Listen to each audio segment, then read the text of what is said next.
শিক্ষার্থী বন্ধুরা, তোমরা সবাই ঘুরে দিয়ে লক্ষ্য করো। ঘুরে একটি সমস্যা যাচ্ছে, এই সমস্যাটি সমাধানের নাম তোমাদেরকে করে দেখাবো। দেখো, রহিম সাহেবের মাসিক আয় 18,550 টাকা এবং মাসিক ব্যয় 17,984 টাকা। তার মাসিক জমা কত? এবার এটা কি করবো? যোগ করবো, বিয়োগ করবো, গুণ করবো? হ্যাঁ, তার জমা কত সেটা বের করবো। তাহলে আয় থেকে যদি ব্যয়টা কি করে দিই, বাদ দিয়ে দেয়, তাহলে জমাটা বের হয়ে যাবে। সহজ, ঠিক আছে না? ওকে, ধন্যবাদ। তাহলে আমরা দেখতে পারি রহিমের মাসিক আয়, ঠিক আছে? রহিম সাহেবের বা রহিমের মাসিক আয় লিখতে পারি, বা লিখতে পারি আমরা রহিম সাহেবের। রহিম লিখলে সাহেবের, ঠিক আছে? সাহেবের মাসিক কিটা আয় কত টাকা বলো তো দেখি? মাসিক আয় কত টাকা? 18,000 কত বলো না কেন? 18,550 টাকা।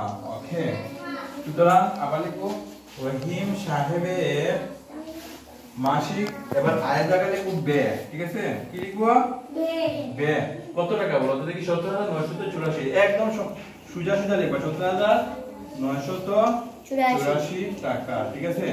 এবার দেখো, আয় থেকে যদি ব্যয়টা বাদ দিয়ে দেয়, তাহলে বের হয়ে যাবে মাসিক জমা। কি বের হয়ে যাবে? মাসিক জমাটা বের হয়ে যাবে, ঠিক আছে? তাহলে বিয়োগ করতে হবে। দেখো, 0 থেকে 4 বিয়োগ যাবে না, তাহলে 1 10 আনলে কত হবে?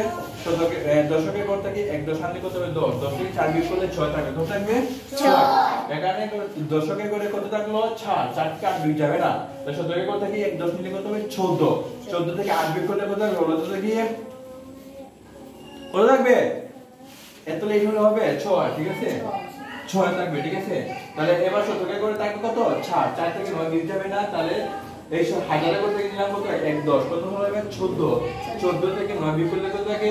5। 9 বিয়োগ করলে কত থাকে?